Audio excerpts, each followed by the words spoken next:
As you move outside the walls of your church, of your local building where your congregation gathers, you won't be surprised that the lives of those you're serving will be changed for the better.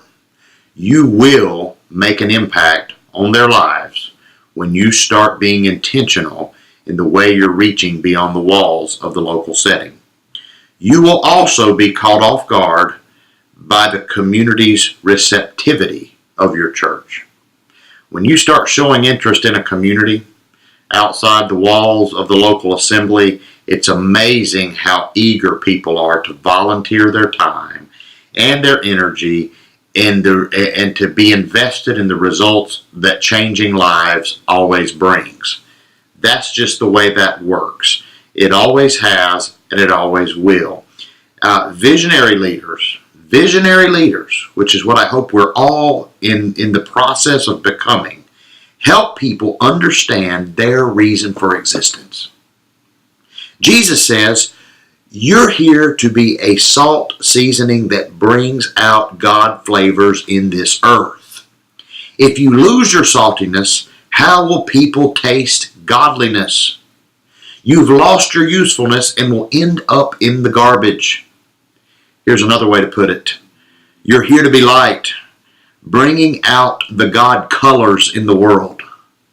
God is not a secret to be kept. We're going public with this, as public as a city on a hill. If I make you light bearers, you don't think I'm going to hide you under a bucket, do you? No, I'm putting you on a light stand. And now that I've put you there on a hilltop, on a light stand, shine for the world to see. Shine. Keep open house. Be generous with your lives by opening up to others.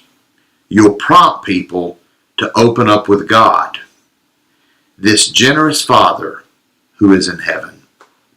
That's Matthew 5, and that is the rendering from the Message. I love the way that communicates Christ's mission in the world, and the church's mission in the world through Christ.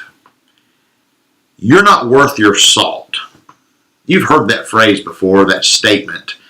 That statement comes from a time in history when people were paid a day's wages in salt. In fact, in Jesus' day, Roman soldiers received their weekly wages in measurements of salt. Before there were notary publics, it was common for people to sit down and share a portion of salt after they struck a deal. It was a way of saying, this is a binding agreement that now exists between you and I. Jesus also mentions the word light. Let me ask you, how would the world be without light? Light illuminates. Light attracts. Light dispels darkness. It's been said that the most important light in a house isn't the expensive chandelier. It's the little night light in the hallway that helps people who are wandering through the house in the middle of the night. Why? Because that's the one that prevents you from stubbing your toe on the corner of the door, right? It illuminates a path in a dark place. Sometimes our churches, they don't need more extravagant things to make a real difference in the world. Simple things like partaking with people who are already working in the community in a way that is ongoing.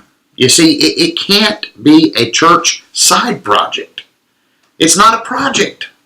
It is the mission. Again, it has got to be the DNA. And I know you guys, we get weary as ministers of pushing these kind of things in our congregations who are oftentimes non-receptive of them. But I got to tell you, God will give us grace if our heart is truly there. Through our messages, through our interactions with others, we can bring them along gently. Start softly by rubbing shoulders as we serve people. Help your church to understand that Jesus invites all of us to be salt and light for the advancement of the kingdom. And when we stay inside the four walls, it's like putting it in a bucket. It's like hiding the light in a bucket. You see, there's nothing mystical or magical about salt and light. Yet Jesus asks us to be churches of significance and influence, making a difference in the environments that we're in. That's what salt and light does. It makes a difference in their environments. How do we do that? We show love. We model love. We take the boundaries off of our existence. We get close to the people in the communities that we serve. Even when it's uncomfortable, even when it isn't clean, even when it's not easy. Remember this, Jesus never said it'd be easy, but he did say it would be worth it.